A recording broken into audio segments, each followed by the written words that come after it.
Welcome to another episode of the 100% podcast with me, your host, Harry Purdy. Today, I'm delighted to join a new guest to the show.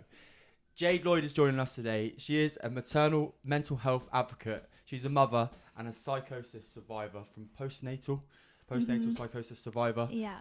And I'm delighted to welcome her to the show today to talk about her journey and her experiences. Welcome to the show, Jade. Oh, thanks for having me. You are so welcome. How has your morning been? And are you excited for your first ever podcast? Yeah, I'm so excited. Yeah, my morning's been fine. I was just telling you that my daughter wake me up every hour from 3 a.m. But yeah, apart from that, I was meant to go to the gym, but I decided not to. But when you're tired, it's never normally the best thing in the world. Yeah, for sure. Yeah, but I made it here. And this, in terms of the podcast being your first one, was there any pre-match nerves, if you like? Yeah, it's always a bit nerve-wracking. My husband this morning was like, "Are you nervous?" I was like, "Yeah, a little bit." You worry about how you're going to come across. Amazingly, I'm absolutely confident of that, for sure. Yeah, he just reminded me, be yourself. Very important. Yeah. Is that something that's been important during your journey in terms of sharing your experiences and all of those? And obviously we'll talk about your story very shortly, but it's being yourself and making sure that it's your message been really important during this process of recovery and surviving that psychosis period of your life. Yeah, totally. I think it just really made me just want to be like as authentic as possible. I think when you go through something so traumatic and then when you go on to share your experience, I think it's really important to just be as truthful and authentic as you can possibly be, and then people can relate to you. I think it's the best thing to be yourself. Amazing. I think people love it as well, right? You've only got to look at what's popular on TV. I don't want to talk about like the reality TV in that sense of things. I love a bit of reality TV. And like each to their own, right? I'm not the biggest fan, but like when it comes to real life, if you just what's that show on BBC where it's about like normal people trying to get the best of each other and lying to each other and all of it. Do you know what I'm on about? I don't know. Oh my god, everyone's probably screaming at me, Harry, there's a show on TV where it's about the rest of the group can't know that you're like this mole, and there's what Traitors? Yeah, there you go. Yes. Yeah, oh my god, I love that. And that's what I'm saying is like people love it when it's just normal people. Yeah. Obviously the pros and the actors and all that kind of thing, like it's amazing what they do. Mm-hmm. When you see like a real story and a real person, like I didn't watch it, but you hear that it was just this old woman who conned everybody in the last series, and you're like, no wonder it's so interesting, right? Like person from down the road just being themselves, if you like, on TV, and obviously that's what you're doing, that's what I'm doing with my message as well. I think it comes across way better than trying to pretend to be something that maybe you're not, or hiding part of the truth. Yeah, totally. So when we speak about you now as a maternal mental health advocate, which is obviously what we've spoken about when we met for a coffee before you came on the show and all of those kind of things, your journey's been pretty wild, and there's been a couple ups and a couple downs, and I use wild in the most respectable way, of course I do. When you go back to pregnancy and that time, was it normal to begin with? Yeah, totally. Like it was, if anything, it was like picture perfect. It was how I expected pregnancy to be. I think we fell pregnant pretty quickly, and despite it being, it was 2020, so it was the height of COVID, so that wasn't normal. But in terms of the pregnancy journey and how I felt, and it was my dream coming true. We bought like our dream house, we kind of everything was like aligning, so I was so ready to be a mum. And I always remember I was at my mum's house with my mum and my sister, and I think it was like a couple of months or maybe a month before I was due, and my sister had already had children, and my mum and my sister both got really emotional and was like, I'm just so worried for you because of COVID, and just being a mum is so hard. And I remember just thinking like, like, what are you on about? Like, I just remember being like, I'm fine. Like, I'm gonna breeze through this. Like, this is what I was meant to be. And I think when you're pregnant and you haven't had a baby before, like, you just can't, as many times someone can say to you, like, you're just never gonna be, like, nothing will prepare you. You can't put yourself in that position until you have the baby. And I remember saying to my sister, like, oh, like, okay, when I had her, like, now I get it. Like, this is wild. Yeah. Like, just, yeah. I'm glad you used the word wild. It wasn't just me. No, it wasn't you. So when you were growing up, was being a mum a big thing? Like, always like a thought that you were... Yeah, totally. I always dreamed of, like, what my, like, husband would be like, what my children would be like. I wanted 4 children, and like, there were times I was like, I'd quite like 5. Yeah. I'm like, it's definitely not. You're cashing out. Yeah, one and done. Deal no. Yeah. I'm like, this shit is hard. Like, hats off to the mums that have multiple. My sister has 3, and I'm always like, how do you do it? Yeah. What does she say? She's like, it's really fucking hard. I can swear, can't I? Yeah, please do. Yeah. She's, make me feel right at home then. Yeah, definitely. Yeah, she's like, yeah, it's intense. But yeah, of course she wouldn't change it. But yeah, I'm like, no, that's not for me. Did you have experience as an auntie before? Yeah. So not the full picture. No, and like, you think that being so close to children and having a niece and a nephew, like, it would almost prepare you in some way. But my sister she really took to being a mum so well. And I think she definitely still had her struggles, but she just did really well at not showing how hard it was. Yeah. And I think I was like, oh, like, you know, it made my sister being a mum. Like, this is like going to be the same for me. So I think it was such a shock when I really struggled mentally. Yeah, it was a bit crazy. Okay, and then obviously we go into the part where you gave birth. Yeah. Everything changed pretty quickly. Yeah. So I had quite a traumatic delivery. Right. So it was about a 3-day labour. I'd planned for a home water birth, but my daughter was measuring big, so the consultant was like, okay, you're going to have her in hospital and you're going to have to be induced. And I then tried everything not to be induced. So I was doing reflexology, acupuncture, drinking the raspberry leaf tea, and like literally putting like this oil in my bath, and like nothing was working. And so I ended up being induced on Boxing Day. And yeah, it was a long labour, every intervention possible. And then it ended up it felt like an emergency. But it wasn't, I was just quickly rushed down to the theatre just because she was getting stuck in my, like, in the birth canal. So her head was facing the wrong way. Okay. So they then took me to theatre and did a ventouse, where they basically put the suction cup on the head, twisted her, and then pulled her out via forceps. Crazy. So yeah, it was a big contrast from the room that I'd been in, because I did hypnobirthing. I don't know if you know much about hypnobirthing. Tell me about it. I'd love to know about it. It's basically like a way of giving birth, and it's like a little bit more holistic. So instead of contractions, they call them surges, and it's all, you know, they tell you to put fairy lights up, have some nice scents, some music. So it's just a way of just less clinical way of giving birth. So despite like all of the interventions, I had Taylor Swift on repeat. I had my neon diffuser going. And so then when I was taken from that to the theatre, where it was like stark lights, loads of people around me, like my whole body just went into shock and I was just shaking uncontrollably. I remember I had a woman next to me and I was like, you need to hold my hand. Like Tom was holding one and I said to her, like, you need to hold my hand because I cannot stop shaking. And so yeah, she was kind of brought into the world in a way that like I hadn't envisioned. And I'm such a a dream, like a daydreamer, and I kind of, you know, vision like how things are going to go, and it just was that complete contrast to what I thought having like a home water birth would be like, to then being like, you know, in a theatre.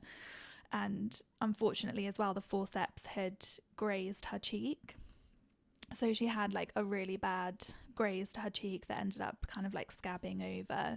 And I just remember like looking at her and just feeling like I'd immediately failed her, and that mum guilt just came rushing in, and I was like, I couldn't even bring her into this world in the like best way that I wanted to. When everyone else was looking at you thinking how amazingly you'd done, because you'd had to go through all of that and still given birth to a healthy girl, right? Yeah, totally. And like we're so hard on ourselves, aren't we? Like, mad. If that was anybody else, if that was my best friend giving birth and that had happened, like, and she'd said that to me, because I said that to my mum and my husband, I was like, I just feel like I failed her. And if someone said that to me, I'd be like, no, like you didn't at all. Like you did what you needed to do and you got her out safely. But I think when you are like, I'm hands up, like I'm a perfectionist. So yeah, it wasn't that perfect birth that I'd imagined. Where does that come from then? The perfectionist side of you? It's just always been there. Yeah, I don't know, Harry. School, it's just all the way through. Were you one of them that would like make the tops of your pages on your work really pretty? And I can just imagine it. Actually, I've only had 2 conversations, but I can see it. The only comparison that I can put in somewhat comparison to what you've said in terms of being critical of myself, the one part of my journey that I remember like being like, what are you on about in terms of the critical thinking? I missed out by a sub 4.5 hour London Marathon by 32 seconds. Oh my god. And I was for half an hour, 45 minutes after the run, I was like, fuck's sakes, like 40, like you could have done it. But then I was like, you know, when you just have that moment, like, like shake it off, man. Like you did fine. it. Yeah, exactly. I ran 26.2 miles. Yeah, God. Genuinely didn't matter. And yeah, it's just interesting. I think in some ways it's good. I do think having that thought process that allows you to be self-critical and learn from things is, and obviously it's different when it comes to birth, but where in general, like when it comes to maybe trying to do things in the best way you possibly can is like a nice reframe on perfectionism. But if you can learn from it, if it doesn't go quite to plan and the next time it's a little bit better, happy days. And like obviously for me, I've got an ultra in a month's time, and I'm hoping that I'll learn all of those all of those things that I've learned from like my previous longer runs. I'll take into that one and then come out of it a little bit better. But yeah, it's just interesting how our brains work, isn't it? Oh my god, yeah, wild. Ultra marathon, that's, how long is that? So this one's I say only 50k, so 50 kilometers. The Jurassic Coast was 54. Yeah.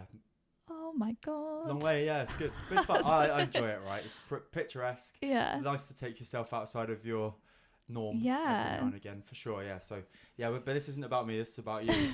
So birth was done, not in the way that you'd imagined. Did that have a knock-on effect for you for a little while? I was like, it was obviously, like looking back now, I was like definitely traumatized from kind of how everything had planned out, and yeah, like I remember feeling really emotional and crying a lot, but I just put it down to being the baby blues, because you hear about that, of course, and you'd been through a lot, right? Yeah, and I knew like my hormones would be all over the place. They often say like when your milk comes in, that's when you'll cry a lot. And one thing that I think I was so like just in love with Penelope, and I remember having the midwife over and she was like, oh, how are you feeling? And I was like, I'm a bit emotional, but like when I have her in my arms, like everything just makes sense. But when she's not with me, I feel really like anxious. Oh yeah. And I thought, because I had that real good connection with her, and I didn't have, like, you often hear about mums that struggle with that bond, and I thought, because I was like, oh, like I'm not struggling with the bond, so like it's nothing to really worry about. So my midwife, like, obviously didn't really like flag anything, and then I think either that day or a few days later I was then like discharged from the midwife and then put over to the health visitor. And I think as well, probably because of it being COVID, like people couldn't come over to see you, so we just kind of stayed in our little bubble. And oh yeah, I remember you saying about this. so like no one could really see, no one from the outside apart from my mum and my stepdad and Tom couldn't, like, there wasn't, and someone's kind of seeing me and being like, oh, like, okay, Jade seems maybe a little bit off. And yeah, then it came to my 6-week check at the doctor's. My anxiety got like increasingly worse, and I didn't really want to leave the house that much. The thought of driving just absolutely petrified me. With her, or yeah, and just in general, like, and I wouldn't even go into like Tesco. Like, it just, I remember driving up to it and then having to just go straight home because it freaked me out, the thought of going in there. And I was like really worried about every time that she cried. I remember like people would often say like, oh, is she a good baby? Does she cry a lot? And I remember being like, oh, she does cry. Does that mean she's not a good baby? Oh yeah. And then I just like would start, literal, almost. Yeah, and I would fixate on these things and be like, oh my God, like I don't have a good baby. Like, but really looking back, I'm like, what makes a baby a good fucking baby? Like, of course they're gonna cry. It's like their only way of communicating. But it was my first time being a mum. Like, I didn't know. Like, I think you get so many comments thrown your way, and like they can be really unhelpful, and I think people don't mean for it to be unhelpful, but I look back and like I just wish I could have been like, oh, like in my head I wouldn't have said it to them, but like, oh, fuck off, like, you know, my baby is good, or like she's just being a baby. Yeah, it's what they do. But I think from where I was maybe becoming unwell, I was really fixating on those things. And I remember reading a book as well, and it was saying every time your child cries, it's like a negative neuro pathway. And I would think of that every time she would cry. Every time she cried, like a fairy dropped dead or something like that. Like. I mean, when I was in psychosis, I probably would have thought that. If someone said that to me, I'd be like, oh yeah, I probably saw that fairy. Yeah. But yeah, it was just wild. And then I went to the 6-week checkup, and my mum knew that I was struggling, and she'd said, like, I think it's best that you tell the doctor how you're feeling. And I was like, okay. And I don't know, like, if you've ever experienced it, but like if you've had to reach out for help mentally for like something to do with your mental health, like it can be really scary, and like you're really putting yourself out there to say like, do you know what, I'm struggling, like can you help? And I remember I plucked up the courage to say, like, I'm really struggling, I feel really anxious. And she was like, oh, why is that? I was like, I don't really know, like, can you help me? Like, you tell me. And then she kind of brushed over it, did all of our checks, and then I had to say it again. And she was just like, oh, that's just one for your health visitor. And so I contacted the health visitor. She came out, and I was like, is there someone that I can talk to? And she just said, oh, you know, like, if you can afford private, like, signalling to our house, like, I would go private. The NHS is really stretched. And I just remember immediately feeling like guilt of like, oh, I'm not deserving of help. And then that really made me kind of go into myself a bit more. I think I was trying to like hide and mask like how I was truly feeling, and the sleep got progressively worse. Like, Penelope was sleeping, but I wasn't really sleeping when she was. And then that's probably when things should have, you know, really been picked up. But I don't think I was really kind of expressing or telling the people around me like how bad it was getting, because I was scared to admit it because I've like where I'd dreamed of, you know, being a mum for all this time. I was like, oh, like it shouldn't be this way. And I was trying to like hide. Fighting against reality. Yeah. And being like, no, like I've got this, like it will pass. And it just didn't. It just got progressively worse. And like I think, you know, my family around me didn't really, they knew I was struggling, but like we didn't know that postpartum psychosis was a thing. So we knew postnatal depression was. You know, you mentioned earlier, this is just for my education really, about like the bonding with a child, like your new child. Yeah. Is that where if you don't bond, that can kind of create that postnatal depression as well for some mums as well, can't it? Yeah, I think so. Yeah, I think that's a big, is often like a, you know, a symptom of postnatal depression. And it happens quite a lot, and it's really sad that it is. And I think that even though I didn't experience it, I would hate for a mum to feel that way and not think like, oh, I'm just not, like I'm a bad mum. I think that's always, when you become a mum, you immediately, like my mum always says, like I've talked about the guilt, and she said when you give birth to a baby, you also give birth to a big ball of guilt. And I remember like hearing that and just being like, God, you're so right. Yeah. Like no one can prepare you for that feeling of everything you do. Like you just feel guilty. And I think if you didn't bond with your baby, like that guilt would be so intense as well. And yeah, I feel really lucky that even when I was in the thick of my psychosis, I did still have an element of bond. Yeah. There were times that I didn't want to hold her because it was just too overwhelming. Her cries was so triggering for me, and I would have to just like pass her over when I was in the mother and baby unit to like the people working there, and just have that time.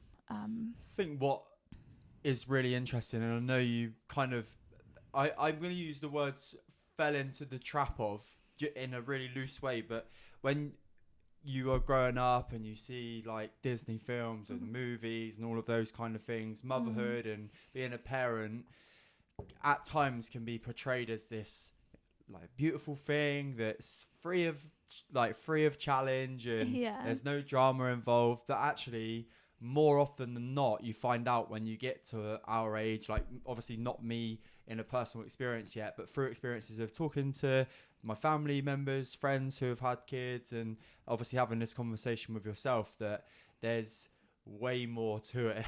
Oh God, than what is just almost shallow, in a shallow way handed out to us as we go through life. Yeah, and I think that's what I'm really trying to do, is just to show the realities of motherhood, and particularly being a mum with mental health struggles. And there's a fine line as well. Like I don't ever want to like scaremonger mums or, you know, people that are pregnant, because a lot of the time people do, you know, sail into motherhood and they can have a really positive experience. And I think when then you don't, you just are like, what the hell? Like why did no one tell me about this? And I think I just want to be kind of showing people that this is what could happen.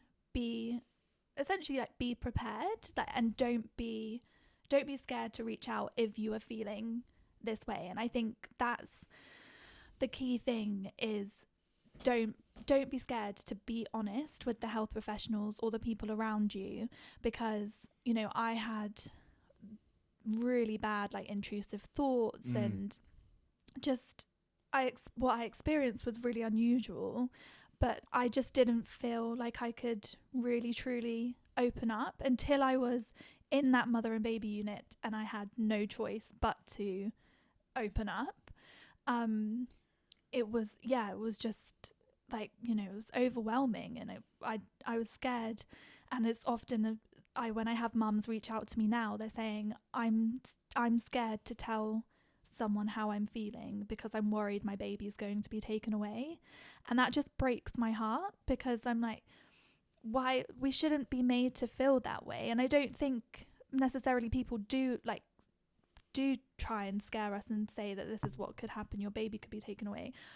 But I think it's just, as a mum, that's where your brain just goes immediately, and that's like the worst possible thing that could happen. But I think, you know, I've had psychosis twice, and both times no one's talked about Penelope being taken away.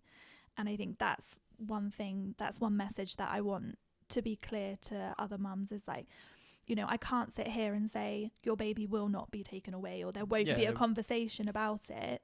But more often than not, like that, they don't want to separate you. That's why there are these mother and baby units, is because they don't want you to go to a general psych ward and have you separated from your baby, because that can create a whole issue in itself. Like, they've got these places so you can continue looking after your baby. You've got help that you need. You're getting that help to be a mum, but also have that one-to-one support from a psychiatrist, psychologists, and, you know, people that work there just to help you just carry out day-to-day tasks and help you become the mum that you deserve to be. And yeah, I don't really know where I'm going with this, but I think it's really important to share. In terms of we won't speak about like for too much, because I think it's important to speak about the people who helped you, what's been beneficial for you, and what you would advise other people in the scenario that you found yourself in. Mm-hmm. But I remember when we had the coffee and we spoke about this episode. Yeah. You spoke about the time where it was like an oh shit moment for your family around you and your partner or your husband. Just tell people, because I know I said to you in the coffee shop that it is like, are you okay to make light of it in some ways? And I know that you're okay with that. But what, like, on a serious note, what was the moment when everyone around you was like, oh shit? Like, so I hadn't been sleeping, and it was the evening, and I'd fed Penelope, so I was in bed. I fed her. I went to she was still in the next to me crib, and instead of putting her in there, I just rolled her like onto the bed, turned around and went to hug my husband. And he kind of woke up and was like, oh, where's Penelope? And then all of a sudden, like, I remembered the feeling. I don't really remember what happened, but I flung myself back, kind of half rolled onto Penelope, and then started like uncontrollably laughing. And my husband was like, what are you doing? And I just shot up out of bed and then started hallucinating and believing that I was John Legend. Yeah, nice. I was singing Ordinary People. Oh, sorry. Do you get a rendition now? No. And he was like, my husband was like, what are you doing? Like, why are you singing? And I was just like, oh, like, because I'm happy and I love you. And I just remember like his face. He was petrified, and I think that kind of snapped me out of it. The laugh would have got me, I think. I'm going to be really honest with you, because you, like, even in all the movies, the really evil people have got that laugh, haven't they? Yeah, and I don't know. I've never asked him what the laugh was like. I'd be intrigued to know. Yeah, like, was it a cackle? Like, was it an evil one? I don't know. And he immediately phoned my parents. And I remember him looking at me, and he was just like, oh my God, like, I think it's like she's having some sort of psychotic episode. And I remember being, again, it like snapped me out, and I was just like, oh fuck, like, what is happening? But the thing is, when you're in psychosis, you can't control, like, you cannot control what comes out of your mouth, what you do. Like, it basically removes the filter of, you know, we all have impulses to do things, but we have this filter that, you know, I don't know, you might want to start singing randomly in an inappropriate setting, but your filter in your brain would tell you, well, like, Harry, that's probably not a great idea.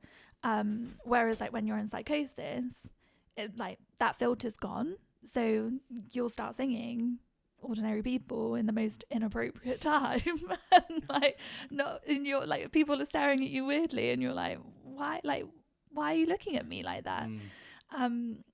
And luckily, like, my parents, like, they're incredible. They live about 10 minutes away. They immediately came over. I mean, it was like early morning, and apparently I didn't sleep for the rest of that night, but I don't remember that. My mum explains it as like, I retreated into being her little girl again. Like, I just needed being looked after. The following morning was then when my husband had called my doctor, and I'd previously, so after reaching out multiple times, I then finally got diagnosed with postnatal depression. So he'd been treating me for that. So I was on antidepressants. I kind of knew the situation, and my husband said, like, I think she's got postpartum psychosis. I think he had maybe done a bit of research into it, and he goes, okay, so we've got two options. We can put her on antipsychotics, and you can keep her at home, and we'll manage her that way, or there is the chance to be able to get her a space in a mother and baby unit. Before having Penelope, like, I didn't know that mother and baby units existed. And we'd only found out that they had existed because someone that we knew that had a baby around the same time as us, she'd been admitted into one. So we knew that they were really good and of benefit. So my husband was like, I cannot look after her at home. Like, I can't keep her alive. And I think when you search for postpartum psychosis, if you research it, it should be treated as a medical emergency. Oh, wow. So they recommend you either call 999 or you go to A&E. So have you been told what created it as like psychosis? Because anxiety and depression, in terms of the mental health world, is I use it lightly, the norm. Like, they're kind of like the most common things to speak about. However, I guess losing a lot of sleep, not really looking after yourself without really knowing, because of the lack of recovery, the sleep. Obviously, you're putting like a baby first over your own health. Plus trying to nurture a relationship. But was it a like build up of all of those things? Maybe stress as well, because you weren't getting the help that you needed. I'm not obviously trying to like feed you what it was that caused it, but have you ever been told what creates psychosis? So when I was in the unit, I was talking to the psychiatrist, and I said, like, why has this happened to me? Like, what is this? And she said, we can't actually pinpoint what causes psychosis or postpartum psychosis, but we know there's a few different factors, and the biggest one is sleep deprivation. It's so interesting, isn't it? Like, without sleep, like, you can't function. And like, she explained it to me, like, sleep deprivation is a form of torture. People use that as a form of torture because they know how powerful that can be on the brain.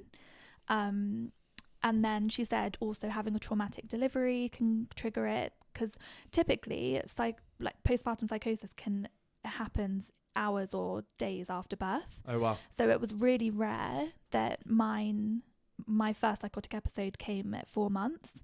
I since have talked to other mums, and there are a few that have said that it's happened around the 4-month mark as well. Okay. I think it was maybe always there, kind of brewing, but I think from where I was so adamant that like nothing was wrong and really trying to kind of fight it, I feel like I was, just fighting this beast basically, and stopped it from becoming something until it, like, my brain was just like, I can't, like, I surrender, like, I can't. You're John Legend for the night. Yeah. Mad. And in terms of the recovery then, so obviously you've had incredible support around you. We'll speak about that as well, and Yeah. we can speak about your relationship and how you've managed to kind of nurture that through the challenges that you've been through. But when your recovery started, obviously you went to the mother and baby unit. Yeah. Tell me a little bit about that, just kind of your experiences there, what they would kind of help you with. Yeah. And where I guess the start to you becoming where you Better. are now, and Yeah. better was. Yeah. So I was admitted that evening, like the following evening, and I remember thinking that I was going on a holiday, because again it was COVID, we couldn't go anywhere, and they were like, oh, you're going to this place, it's called, I don't want to say what it's called, but it had a really nice name basically, and I was like, oh, I'm going on holiday. So I was like packing my stuff, and I was just really excited. And then as we got closer in the car, I remember just being like, fuck. And I thought then that I'd made it up, that I was ill, and I'd managed to convince my family that I was ill, and I was saying I don't need to go, I'm fine, I've made it up, like take me home. And they were like, no, Jade, I'm sorry, you need to be, this is the safest place for you to be. I ended up pressing the doorbell and trying to run away. My stepdad, bless him, had to rugby tackle me. And yeah, I ended up going in, and I was so, looking back, I was so unwell, at the moment. So I'm working with a psychologist, to do with, I've got quite bad PTSD from it all. And we're going through my notes, and in my notes, it just, reading that has made me realize how unwell I was. And they told my husband, she's one of the most poorly people we've seen in a long time. And I was singing a lot. That was kind of my coping mechanism. I was just did it make it better that you could sing? Can you sing? I like to think I can, but I don't think I can. But yeah, I think I was just, I felt like I was living a nightmare, and I was trying to do loads of things to wake me up out of it. And I remember, it's really sad when I think back to it now, but I wet myself. So I weed to try and get myself out of the nightmare. If you were to sleep and you were to wee yourself, you'd probably wake up. So in my head, it was the most rational thing to do was to wee, because I thought literally any rational thought that you might have had at that time was just, it's gone. Yeah. And I was like, oh, that will wake me up and I'll be at home. And obviously that wasn't the case. And then I would get so upset and distressed that I was in this unit that it felt like a prison. And they quickly, so I went there voluntary. They quickly realized she's not safe. If she was to leave right now, we don't know what would happen. Because unfortunately, the worst case scenario if someone's got postpartum psychosis is they can either kill themselves or their baby, or both. And that's the harsh reality. So I was sectioned, and yeah, again, looking through my notes, the amount of times I tried to leave, and I would go to the front door, and obviously it was locked, and they'd be like, okay, Jade, you need to come back now. And I'd be like, okay. And I was never, this is probably something that why I'm doing what I'm doing in terms of raising awareness around psychosis, is typically when you think of someone in psychosis, you think of the movies of, someone that's yeah. And do you know the person that I think of is Harley Quinn from, I don't know if you I haven't watched it. Oh no. yeah, she would definitely go that probably as somebody that, if you read the character bio, that's probably what she has. But yeah, no, I understand. And obviously I do make light about the singing and stuff, because I think it's important to. But genuinely, when it comes to it, it is, I speak about my mental health challenges, and when we had the coffee, there was one thing that I could completely resonate with you, and it was the obsessive thoughts on certain things, which I mean, I don't mind us talking about shortly, Mm-hmm. and the intrusive thoughts as well. Yeah. And if you don't mind me saying, and I know that you said it, and I'm sure you'll mention it again in a minute, is that when you're having those moments of thoughts that you really aren't enjoying, Mm. or don't think like, why am I thinking like this, Yeah, they're distressing. and then they repeat themselves, don't they? Mm-hmm. And then you get more and more uptight, more and more upset. Luckily, although I genuinely did have nights when this was happening, like I don't mind talking about it. I would be able to sleep somewhat, but most often than not, it was broken sleep, and I'd almost start falling asleep, and then like have that, like, you know, like when you dream about falling. Yeah, And yeah. but the first thing I'd think about when I'd wake up at that moment would be the intrusive thoughts I was having around, like suicidal thoughts, like Mm-hmm. I don't know, like relationship stuff, like even like manhood, like Yeah. sexual worries and all of these kind of things. It was just bizarre, like the thoughts that were going through my head. And Mm-hmm. but then when you speak about where it obviously led to you, the lack of sleep and all of that's the mental health level where insanely important to get professional help, insanely important to have an amazing network around you, and also like fair play to your family in some ways, because no, actually not in some ways, fair play to your family, because when you love someone like your daughter or your wife, it would be quite easy to go, oh, she'll be all right, like we'd rather not, like like almost try and send her protect away. you and not send you away. But they were honest with you, and they did do it, and they really wanted the best for you. So like hats off to them, because I'm sure it was so tough for them. Oh my god, like I just couldn't even imagine, like as a mum, like thinking of my mum having to take me to that unit and leave me there when I was clearly so distressed and I didn't want to be there. And I bet everything in her probably wanted to, like you said, just pick me up and take me home and be like, I can do it. But I think they knew this is too far. Like, and my husband, bless him, like he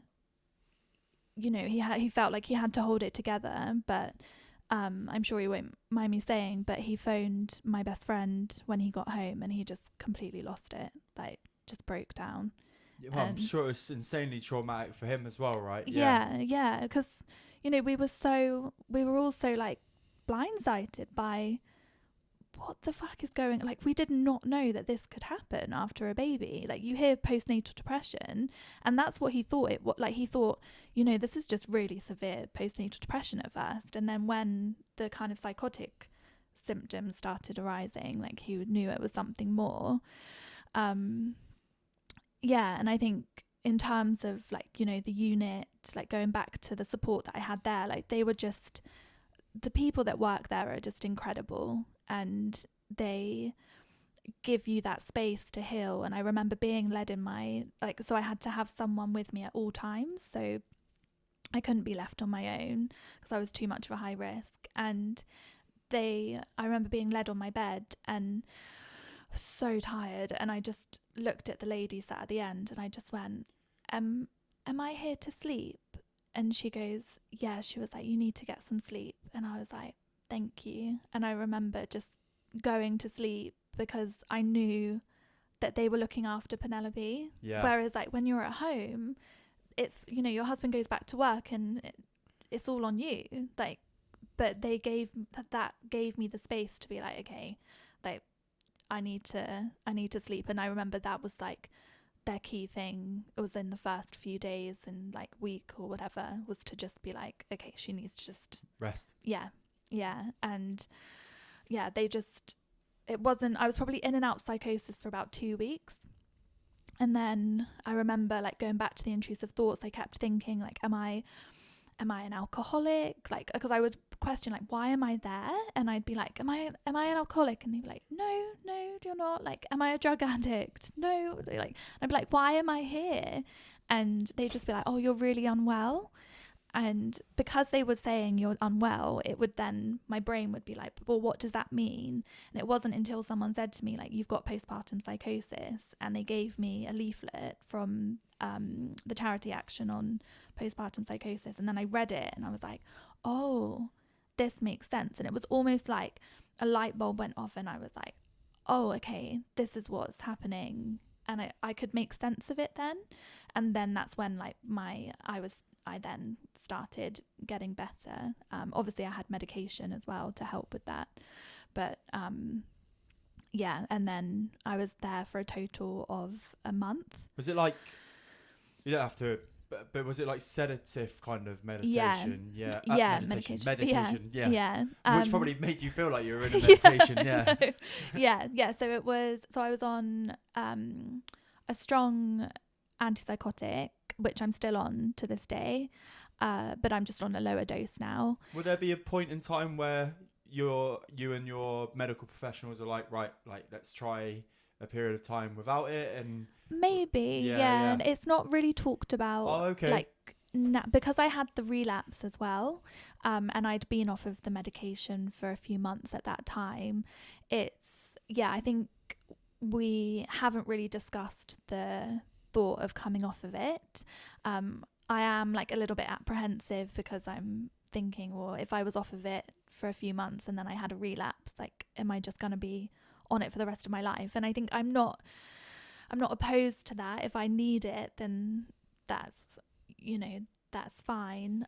Ideally I'd love to be in a place that I didn't need to be on any medication, but I just think if it serves a purpose, and I thought like I'm no, I totally understand. I've gone what past you're saying, I've gone past that. Like at first when I was like, I'm on an antipsychotic, like it was quite hard for me to process that. And again, like I think it's just the stigma that comes with psychosis. And yeah, like going back to what I was saying about, like how it's portrayed, like as someone in psychosis in the media or whatever, like I never really was, and I wasn't really angry, like I wasn't aggressive. And I think there were times that I would get frustrated, but I wasn't wanting to stab anyone or so I find like now when I hear people say the word like, oh, they're such a psycho, or like, oh, they're so psychotic, like it just hits differently now. Yeah, I can imagine. Do you try not to get too, because people use it so loosely, don't they? And it's not me sticking up for anybody, but it's such a loosely used word. Yeah. That is like, although it's not necessarily correct, especially when you've been through it. Yeah. But obviously it's hitting you in a different way and like now, I would never hold that on anybody. But I think when you've been through psychosis, it definitely but there's a difference between having psychosis and being what would be labelled a psychopath, right? Like, So psychopath is like something completely different. I'm not being stupid when I say that. But that's when people use the word they're a psycho.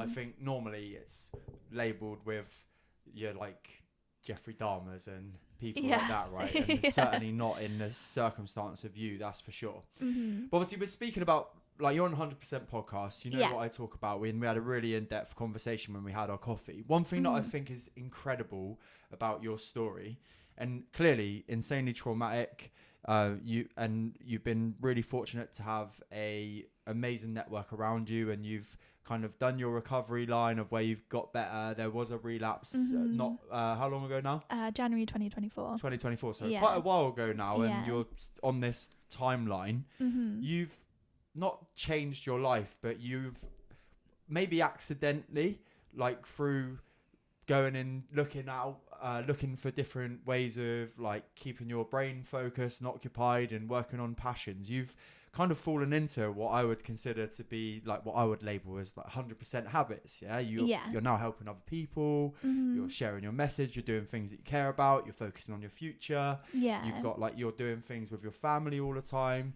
And I just think it's so good, because I do, even though like you would have, I would use the terminology like rock bottom would probably be when you hit mother and baby unit and you realize the condition that you had, to come back from that to where you are now. Like, I genuinely do take my hat off to you. But how important have all of those things been in your recovery? Like, speak about them, whatever.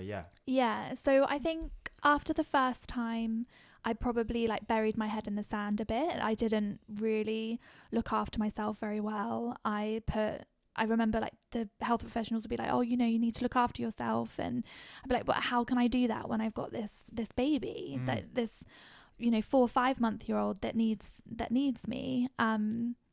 And I like retrained as a nail technician. I kind of put everything into that. I went back to work, and I think I was trying to get back to what normal life should look like.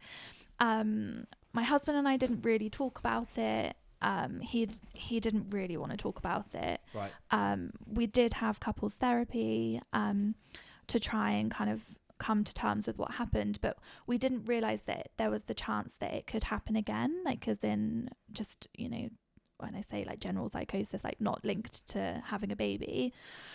And then I think it was like a multiple different things that kind of triggered my relapse. Like again, it was sleep, it was more PTSD, that from the first time that I was worried about going back into psychosis. Almost worried yourself into... Yeah. So I was like, didn't want to go to sleep because I was worried that I'd wake up and I would do something like, you know, the John Legend thing again. And I was worried, like, you know, I'd done a lot of research about psychosis. I'd heard that people could, you know, kill themselves, kill someone else, like when they're in it. And I was freaking myself out. And then my dad sadly got diagnosed with cancer.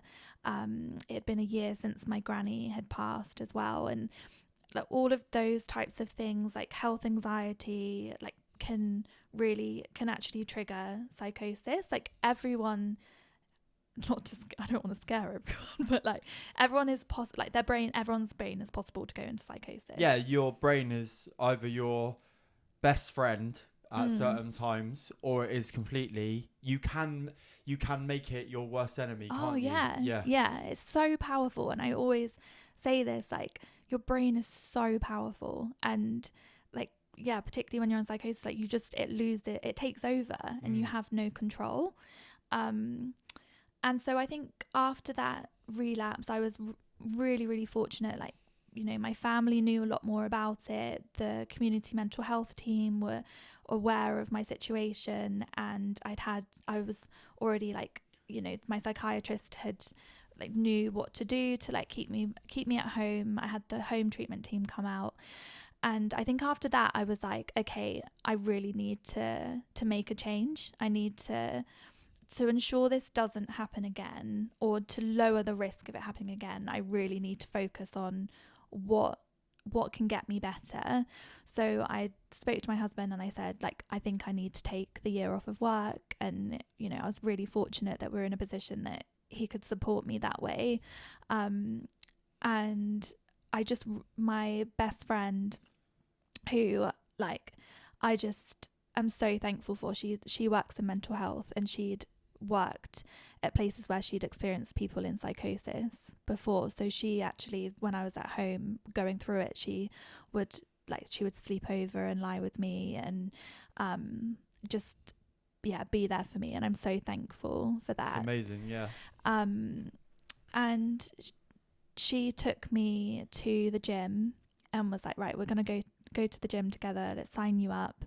And honestly, like I'm glad you brought this up. Yeah, it's been just monumental in my recovery. Like it's like I said to her the other day, I was like, I'm just so thankful you took me there, because it's like turned into my safe place. Lush. And yeah, nice. It's, you know, when Penelope's at nursery 3 days a week, I drop her off, I go to the gym, I go for a swim, and it's just like, you not only is it something that helps you with your mental health, you physically feel fitter.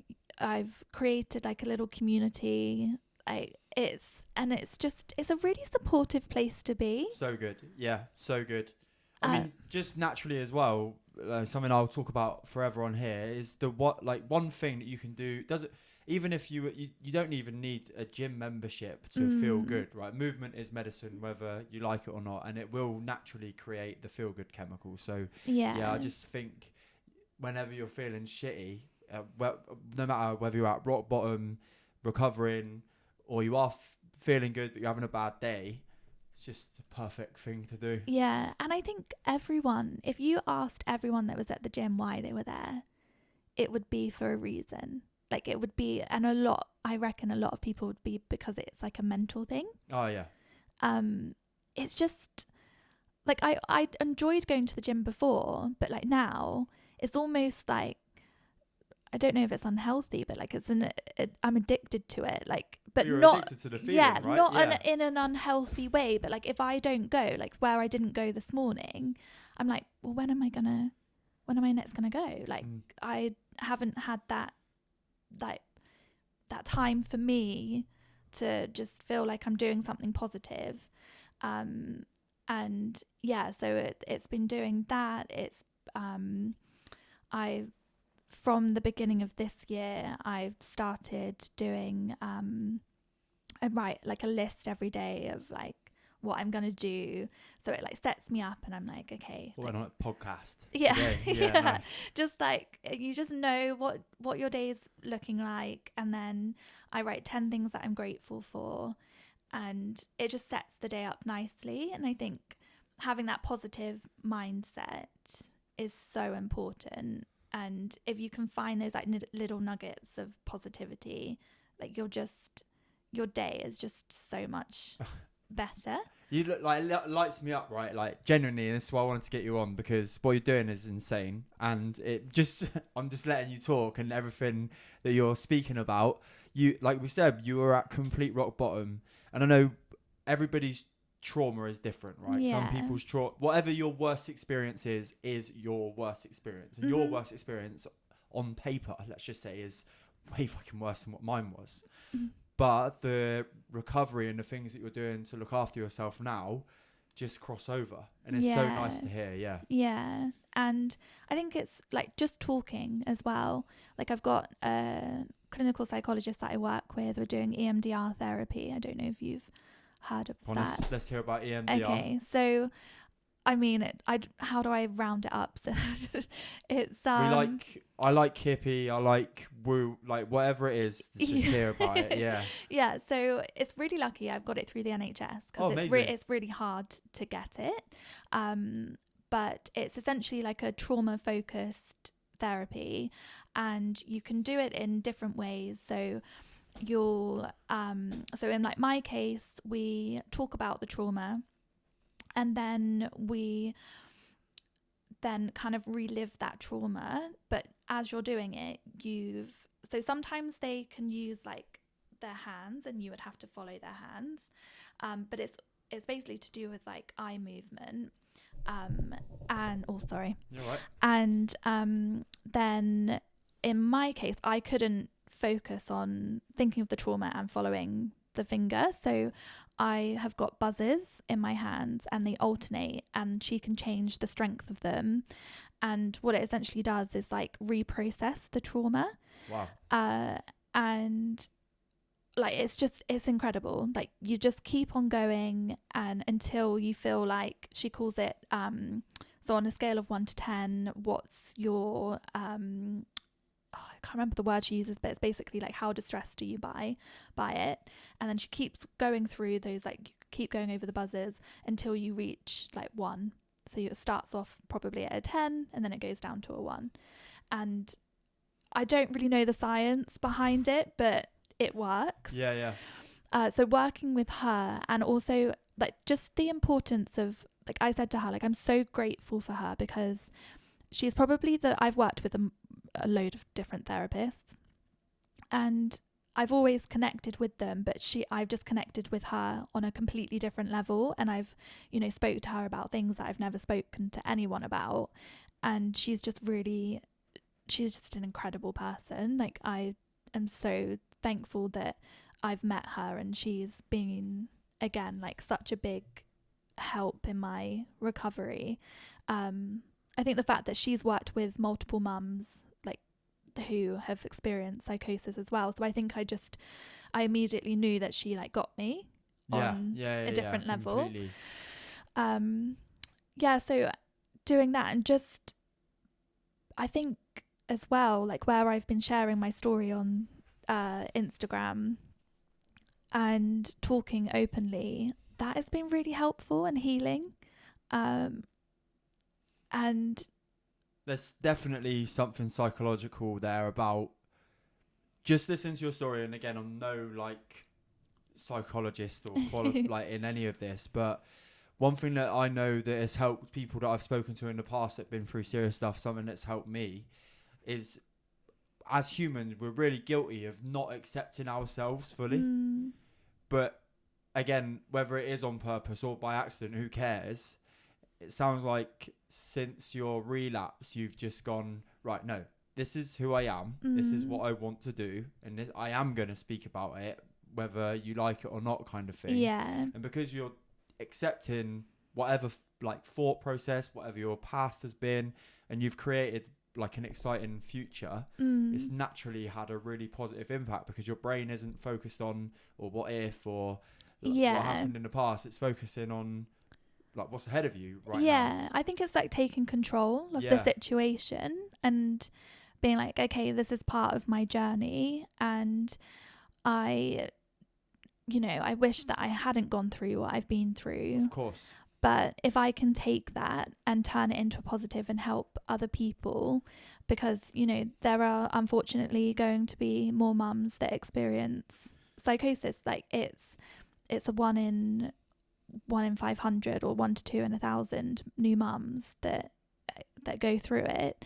So if I can help them, be that space where they're like, okay, someone gets me and they've been through it. I think that was something I really struggled with after the first time, was that I was trying to look online for like what's just happened to me, but there was really minimal. Could you say, this may be a bit of put on the spot, but is there anything that you can outrightly go, I'm really grateful that it happened because of this right now? Yeah, I think I have really always struggled with knowing what my purpose is in life, and maybe you thought it was marriage and kids and I was always quite career driven before having Penelope, and I always thought like, I would love to have, I'd love to be in a really successful career, like whether that's in corporate, like climb up the ladder, or have my own business and be really successful in that way. But I just see success in such a different way now. And I think for me, like my husband said to me recently, like since you've been sharing your story online, like you just seem so much happier. And I was like, yeah, because it's given me a purpose, and it's a meaningful purpose. It's not, I worked in marketing before and I just was so done with it. Like I was so tired of selling people shit they didn't need. Like I was like, I want something more from life. Like I want to help people. And I said that before I even had the postpartum psychosis. Like I said to my therapist, I want to get to the end of my life. I want to be sat or led or whatever. I don't know how I'm going to die, but I want to, I just want to be like, do you know what? Look back and be like, okay, I've helped people and I've made a difference. And I think this is what I was meant to do. And yeah, like it's made me stronger. It's given me like a fire to be like, yeah, like I need to help other mums feel less alone. Bosh. Yeah. What would you, we will start wrapping things up now. It's been insane, but I've got a few extra little questions I want to ask. What would you say to a mum who is listening to your story? They feel a little bit hopeful because you've come out of your challenges in a positive way. Yeah. What would you say to them if they are going through some kind of postnatal depression or they think they've got the sounds of what might be building up to postnatal psychosis? What would you say? Yeah, I would say firstly, reach out for help. Don't feel ashamed. Be honest and just know how strong you are. Like so strong to like just even wake up and get through the day. And just to keep going, because there is light at the end of this. Gosh. And it doesn't feel like it at the moment, I know, but there is. Amazing. Your husband's name is? Tom. you've been through a lot of challenge with him. Yeah. I know you've mentioned that you went to couples therapy and you spoke about things, and you've been more open about your experience and stuff now. Yeah. There's a lot to go through in a relationship and a marriage, right? Yeah. Like the experience with your childbirth and having a child, and then going through the challenge that you've been through. Mm-hmm. On a relationship note, what is the one thing that you would advise all couples to do to ensure that you look after you two? Number one. Oh, communicate. Like, tell each other how you're feeling. I think after the first time, like, yeah, we did just kind of bury our head in the sand, and just the importance of talking. Don't be afraid to go to couples counselling or couples therapy. Like, I think often people think like it shows that you're, you know, like that it's a negative, but I think it's incredible. It gives you that space to really open up and learn about each other. And yeah, know that there'll be times that you question whether you want to be together anymore, but just keep going. It's hard. Everybody's situation is so different. Yeah, for sure. But yeah, I feel like we're in a good place now, and yeah, it's been hard, but we've just put a lot of work into it. Amazing. You have to work hard at relationships. They're not easy, and throw a baby in the mix, and it's even more difficult. Yeah, and psychosis. Yeah, twice. Yeah, couple bits and bobs there to deal with for sure. Yeah. I had another one. Oh yeah, it was regarding. I know you mentioned to me that we don't need to go into who or what or whatever, but I know a few people in your close circle have almost not stopped you, but thrown caution to the wind about you sharing your message. Yeah. And I think the question that I want to ask you here is, when it comes to your passion, when it comes to your purpose, what has been the biggest thing that you've taken away from actually not maybe listening to people who you would normally take advice from, but going on and trusting your gut and doing what you kind of said you would do? Yeah.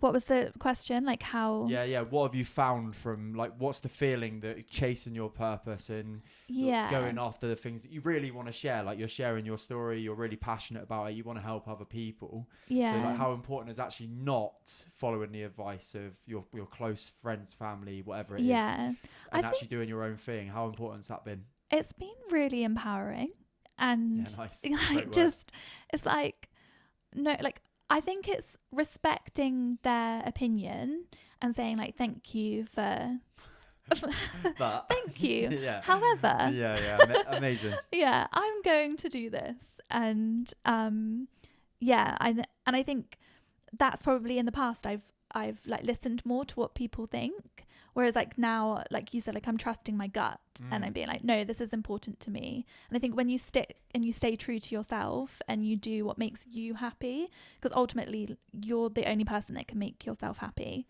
and you just have to do whatever that is in life that you want to do, because you're the one waking up to that, you know, that dream that you're like envisioning and you're trying to work towards. So perfect answer. 2 more questions, promise. Okay. Yeah. First one, lovely one. What is your favorite part? I know you absolutely dote on Penelope. Yeah. What's your favorite part about being a mum? Oh, one thing. You're only allowed to say one thing. One thing. Oh, do you know what? It's experiencing life through her eyes, and Give me an example. Go on. Just like, you know, just watching her like little brain work, and like when she asks a question about something and you're like that's a really good question. And the amount of times I've had to ask Siri, like the other day she was like, Mummy, why do we blink? And I was like, do you know what, that's a really good question. Like, it's cleaning, isn't it? Yeah like windscreen wipers. And like and I was like, I'm gonna ask Siri, and like now she'll ask me a question, I'm like, and she's like, should we ask Siri? I love it. Amazing. So good. I think as well, like, my little take home from that is, I just thought that when you're young and you go through like preschool, school, secondary school, college, and then maybe university. I didn't go to university, you kind of think like when you hit those thresholds of whenever you leave education, that like you're done learning. Yeah. But you think like she's got, how old is she now? 4. 4. So like the rest of her life, she'll be learning little lessons like that. Yeah. And she's gaining little bits of knowledge. and Insane, teaching isn't it? me. Yeah. Like, it's just incredible. Yeah. So cool. Yeah, Yeah. life is cool. Like amazing. Like It is. scary, amazing, It is. whatever you, yeah.